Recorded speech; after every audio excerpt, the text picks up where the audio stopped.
ঘূর্ণিঝড় রেমালের তাণ্ডবে বিধ্বস্ত উপকূলীয় এলাকা পটুয়াখালীর কলাপাড়া। গাছপালা, মাছের ঘের, বসতবাড়ি সহ ক্ষতিগ্রস্ত হয়েছে একাধিক শিক্ষা প্রতিষ্ঠান। এর মধ্যে সবচেয়ে বেশি ক্ষতিগ্রস্ত হয়েছে কলাপাড়ার মেহনাজপুর হাক্কানি মাধ্যমিক বিদ্যালয়টি। ভেঙে গেছে স্কুলের চালা, হেলে পড়েছে পুরো স্কুল, এমনকি শিক্ষার্থীদের বসার বেঞ্চগুলো এখন খোলা আকাশের নিচে। বিদ্যালয়টি ভেঙে পড়ায় ক্লাস পরীক্ষা চলমান থাকলেও শিক্ষার্থীরা বাড়ি ফিরে যাচ্ছে।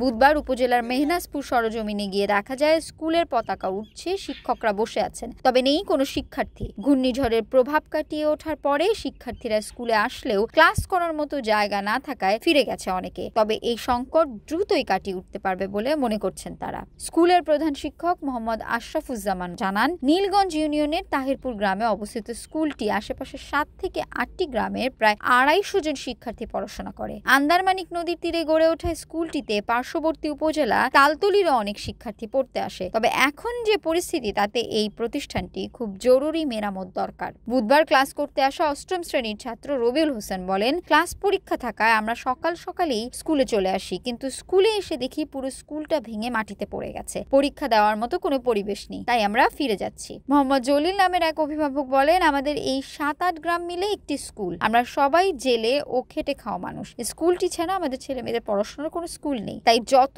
দ্রুত সম্ভব স্কুলটি মেরামত করার জন্য অনুরোধ করছি।